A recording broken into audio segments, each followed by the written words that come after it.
पेड़, फूल और बगीचे किसे नहीं पसंद।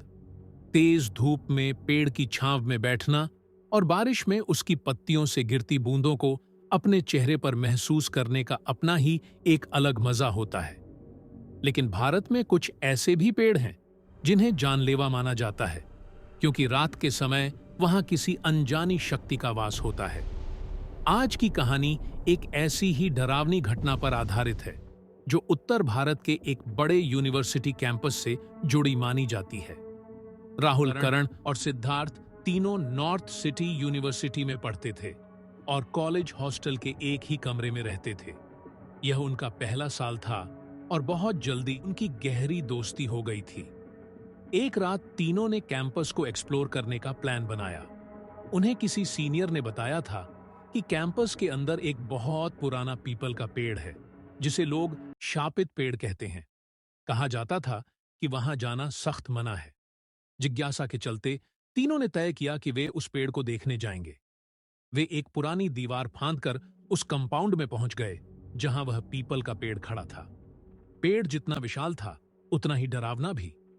आधे पत्ते सूखे हुए थे और आधे सड़े हुए से लग रहे थे। उसकी टहनियों पर कई चुन्नियां और धागे बंधे हुए थे। मस्ती में सिद्धार्थ ने दोनों को चैलेंज दिया कि जो भी इस पेड़ से चुन्नी उतार कर लाएगा, उसे मैं 2000 रुपये दूंगा। डर के मारे करण ने तुरंत मना कर दिया, लेकिन राहुल बिना कुछ सोचे सीधे पेड़ की तरफ बढ़ गया। करण ने घबराकर राहुल को रोका और उस पेड़ की कहानी बताई।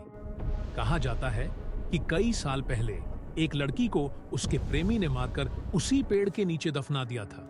आज भी उसकी आत्मा उसी पेड़ से जुड़ी हुई है और जिसने भी उस पेड़ को छुआ वह जिंदा नहीं बचा। लेकिन राहुल ने इन बातों का मजाक उड़ाया। उसने एक ही झटके में पेड़ से एक चुन्नी और एक धागा निकाल लिया और आकर सिद्धार्थ के हाथ में थमा दिया। सिद्धार्थ ने वादा निभाते हुए उसे पैसे दे दिए और दोनों डर से कांप रहे करण का मजाक उड़ाने लगे। कुछ देर बाद तीनों हॉस्टल लौट आए। एग्जाम खत्म होने की वजह से पूरा फ्लोर खाली था। डर के कारण करण ने अंदर से दरवाजा बंद कर लिया।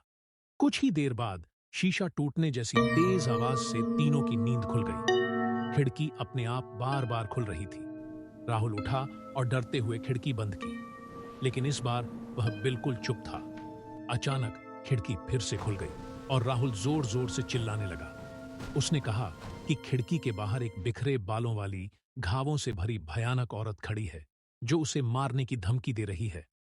करण और सिद्धार्थ को बाहर कुछ भी नहीं दिखा। उन्होंने किसी तरह राहुल को शांत कराया और सुला दिया। सुबह जब आंख खुली तो राहुल कमरे में नहीं था। पूरे हॉस्टल में ढूंढने के बाद एक दोस्त का फोन आया। उसने बताया कि कैंपस के उसी शापित पीपल के पेड़ से राहुल की लाश चुन्नी से लटकी मिली है। वही चुन्नी जो उसने उस रात पेड़ से उतारी थी। डर के मारे करण और सिद्धार्थ के होश उड़ गए। अगली रात करण ने सपने में वही पेड़ देखा जिसमें से वह भयानक औरत निकलकर उसे अपनी तरफ खींच रही थी।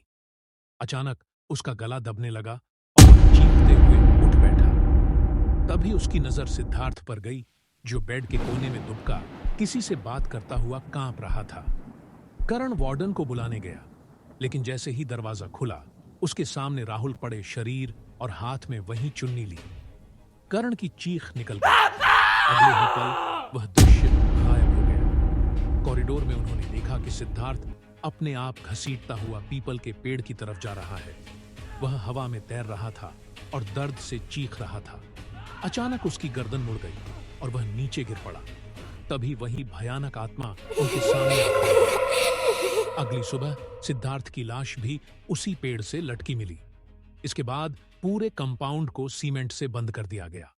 करण ने कभी उस पेड़ का मजाक नहीं उड़ाया था, शायद इसी वजह से वह जिंदा बच गया।